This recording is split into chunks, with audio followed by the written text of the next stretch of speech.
জয় শ্রীকৃষ্ণ। রাধে রাধে বন্ধুরা, আজকে তোমাদের বানিয়ে দেখাবো কাজের জন্য একটা নাইট ড্রেস। এটা যে শুধু নাইট ড্রেস বলা যায় তা কিন্তু নয়, গরমেতে বাইরে পরে বেরোনোর জন্য কিন্তু এইরকম কিউট কিউট জামাগুলো আমরা ঘরেই বানিয়ে নিতে পারি। তাহলে চলো দেখে নিই জামাটা কিভাবে বানাতে হবে। এখানে দেখো আমি একটা সুতির কাপড় নিয়ে নিয়েছি, আর এই কাপড়টায় লম্বায় 5 ইঞ্চি আর চওড়াতেও 5 ইঞ্চি করেই মাপ নিয়ে নিয়েছি। কাপড়টার সামনের দিক থেকে পিছন দিকে উল্টে নিলাম আর ত্রিকোণা ভাঁজ করে রেখে দিলাম। এখন বন্ধুরা দেখো আরো একটা কাপড় নিয়ে নিয়েছি, যেটা 14 ইঞ্চি লম্বায় আর 2 ইঞ্চি চওড়ায়। এইরকম একই মাপের তোমরা 3টে কাপড় কেটে নেবে। কেমন? এখানে আমি 2টো কাপড় দেখাচ্ছি তোমাদের, আরো একটা কাপড় কেটে নেবে এই একই মাপের। এখানে আমি আরো একটা কাপড় নিয়ে নিয়েছি, এই কাপড়ের মাপটা একটু দেখে নাও। এই কাপড়ের মাপটা নিয়েছি লম্বায় 10 ইঞ্চি, চওড়ায় নিয়েছি 3 ইঞ্চি। চলো এবার জামাটা বানিয়ে ফেলা যাক। জামাটা বানানোর জন্য প্রথমে এই ত্রিভুজাকার কাপড়টাকে এইরকম 2 ইঞ্চি মাপ নিয়ে কোণ বরাবর স্পেস রেখে দেবে। এই 2 ইঞ্চি জায়গাটা কিন্তু সেলাই করবে না, তারপরে যতটুকু অংশ আছে ত্রিকোণা ভাবে পুরোটা সেলাই করে নেবে। কেমন? দেখে নাও, আমি কিন্তু ত্রিকোণা ভাবে পুরো অংশটা সেলাই করে নিচ্ছি।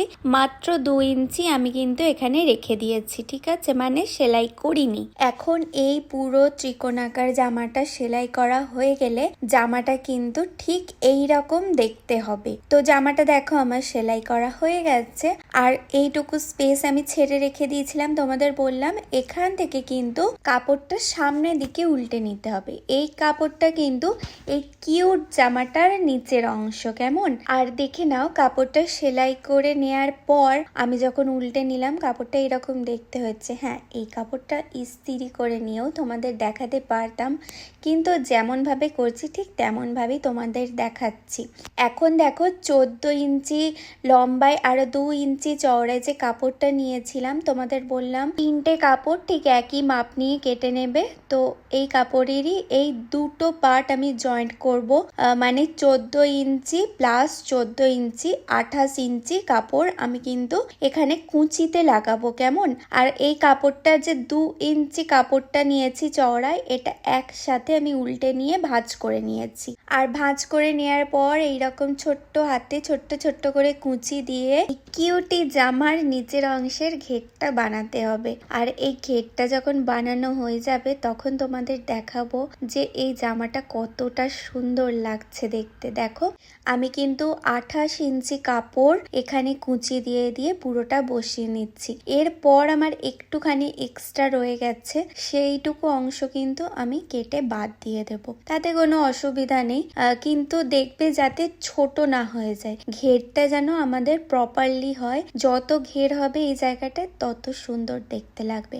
আর দেখো এখন কিন্তু ঘের বানানো একদম কমপ্লিট হয়ে গেছে। এরপর কোমরের বাঁধনটা দেওয়ার জন্য আমাকে কি করতে হবে, আরও এক টুকরো কাপড় যেটার লম্বায় ছিল 14 ইঞ্চি আর চওড়ায় ছিল 2 ইঞ্চি, এই কাপড়টাও কিন্তু একসাথে ফোল্ড করে কোমরের সামনে দিকে, মানে যেদিকে কুঁচিটা হয়েছিল সেদিকে রেখে সামনে দিয়ে সেলাই হবে। কেমন? একটু লক্ষ্য করে দেখলেই বুঝতে পারবে যে আমি কিভাবে সেলাই করে নিচ্ছি। এখানে সেলাইগুলো বড় ছোট হলেও কোনো সমস্যা নেই, তবে হ্যাঁ, পুরো জামার যে অংশগুলো বাইরের দিকে বেরিয়ে থাকে সেইগুলো খুব সতর্ক সহিত আস্তে আস্তে সেলাই করতে হবে, যাতে সেলাইগুলো ঠিক মেশিন সেলাইয়ের মতো হয়। এখন দেখো কোমরের সামনের অংশটা সেলাই হয়ে গেল, আর এখন দেখো কোমরের এই কাপড়ের পিছনের অংশটা ঠিক এই রকম ভাবেই বসিয়ে নিয়ে আমি কিন্তু আবার সেলাই করে দেব। একটু ধৈর্য ধরে আস্তে আস্তে সেলাই করো, না হলে কিন্তু হাতে পিন বা ছুঁচটা ফুটে যেতে পারে। তো তার কারণে একটু দেখে দেখে সেলাই করবে। কেমন? আর এখানে কিন্তু যেটা হচ্ছে তোমরা দেখে নাও, আমি কিন্তু মাঝখান থেকে কোনো রকম সুতো দিচ্ছি না। যে কাপড়টা নিয়েছি এই কাপড় দিয়েই আমাদের গোপু সোনার কোমরের বাঁধনটা এসে যাবে। তো এরকম ভাবে সেলাই করে নেওয়ার পর হয়ে গেল। আর দুটো দিক দেখো কিভাবে ছেড়ে রয়েছে, দেখতে কতটা বাজে লাগছে, তাই না? তো এই দুটো সাইডের এই খোলা অংশটাও কিন্তু খুব ছোট্ট হাতে সেলাই করে নিতে হবে, ছোট্ট ছোট্ট করে। কিন্তু তার আগে যেটা করতে হবে, একটা ছোট্ট কাপড় নিয়ে ঠিক এই রকম ভাবেই ভাঁজ করে ন্যাপি আটকানোর আকারে বসিয়ে নিতে হবে পিছন দিয়ে। দেখো ঠিক যেমন ভাবে আমি বসালাম এটা কিছুই না, একটা ছোট্ট কাপড় নিয়ে নেবে 1 ইঞ্চি মাপ বরাবর। কাপড়টাকে ভালো করে ফোল্ড করে নেবে, তারপর ছোট্ট ছোট্ট করে সেলাই করে ইউ বা ভি আকারের মতো করে এই ন্যাপির পিছন দিকটায় সেলাই করে নিলেই হয়ে যাবে। এখন দেখো কোমরের এই খোলা অংশটা কিন্তু আমি ভালো করে ভাঁজ করে ছোট্ট ছোট্ট করে সেলাই করে নিচ্ছি, যাতে করে জামাটা দেখতে খুব সুন্দর হয়। কেমন? আর এই কোমরের অংশটা সেলাই হয়ে যাওয়ার পর আমি পুরোটা তোমাদের দেখাচ্ছি না, কারণ তোমাদেরও দেখতে বোর লাগবে। ঠিক এই রকম ধরনের দেখতে হয়েছে, বোঝা যাচ্ছে কি একটুও যে এটা মেশিন সেলাই নয়? যাই হোক, এবার জামার ওপরের অংশটা বানিয়ে নিচ্ছি। কিভাবে বানাচ্ছি তোমরা দেখে নাও। আগে থেকেই তো তোমাদের দেখিয়েছিলাম লম্বায় 10 ইঞ্চি আর চওড়ায় 3 ইঞ্চি কাপড় নিয়ে নিয়েছি। এই কাপড়টাও দুটো দিকে ভাঁজ করবে, করে উল্টো দিক বরাবর সেলাই করতে হবে। ছোট্ট ছোট্ট করে সেলাই করবে, যাতে পুরো মেশিন সেলাইয়ের মতো মনে হয়। কেমন?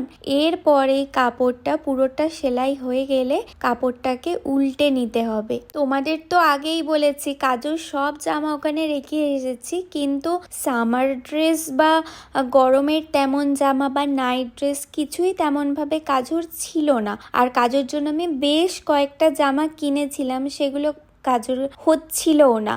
তো আমার খুব মনটা খারাপ হয়ে গিয়েছিল, তো তার কারণেই ভাবলাম দুটো কাজুর জামা বানিয়ে নিই এরকম করে, যাতে কাজুকে রাত্রে সেই একই জামা পরে বা খালি গায়ে শুতে না হয়। আর এইরকম কটনের জামা পরে শুলে কিন্তু কাজুর খুব আরামও লাগবে। তাই জন্য চেষ্টা করবে তোমরাও, যদি তোমাদের গোপু সোনার জন্য এইরকমই কিউট কিউট ড্রেস বানিয়ে নিতে চাও, তাহলে কটনের জামাই বানাতে চেষ্টা করবে। কেমন? যাতে গোপু সোনা সারাদিন এই জামাগুলো পরলেও গোপু সোনা কিন্তু আরাম ফিল করে।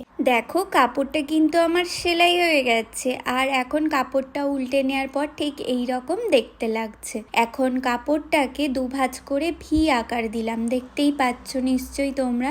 এখন মাঝখানে কোমর বরাবর ঠিক মাপ নিয়ে এই জামার ওপরের অংশটাও কিন্তু ছোট্ট ছোট্ট করে সেলাই করে নেবে। কেমন? আর এরপর জামাটা ঠিক এই রকম দেখতে হবে, তোমরা নিশ্চয়ই বুঝতেই পারছো। চলো এখন তাহলে আমি চটপট এই জামার অংশটাকেও সেলাই করে নিই। আর তারপরে দেখতে পাচ্ছ জামার ওপরের অংশটাও কিন্তু খোলাই আছে। এই ওপরের অংশটাও যদি খোলা থাকে তাহলে দেখতে যথেষ্ট জামাটা বাজে লাগবে, আর তার সঙ্গে জামাটা খুব তাড়াতাড়ি নষ্টও হয়ে যাবে। তাই জন্য কোমরের অংশটা সেলাই করে নিয়ে এই রকম করে দুটো ভাঁজ দিয়ে, মনে রাখবে ভাঁজটা কিন্তু খুব সরু করে আর সুন্দর করে দিয়ে নেবে। কেমন? তারপর ছোট্ট ছোট্ট করে সেলাই করে নিলেই জামাটা একেবারে কমপ্লিট হয়ে গেল। এখন দেখে নাও কাজুর এই কিউটি জামাটা কি সুন্দর লাগছে, তাই না? এই জামাটা পরে আমি যেমন কাজুকে রাত্রে শয়নেও দিতে পারবো, তেমনি আবার এই জামাটা পরে কাজুকে বাইরে ঘুরতেও নিয়ে যেতে পারবো, কোনো সমস্যা নেই। তাহলে তোমাদেরও যদি এরকম একটা জামা পছন্দ হয়ে থাকে, চটপট দেরি না করে এই ভিডিওটা দেখো আর চটপট বানিয়ে ফেলো। কেমন? দেখা হচ্ছে কাজুর আরও একটা সেবার ভিডিও নিয়ে। জয় শ্রীকৃষ্ণ, রাধে রাধে।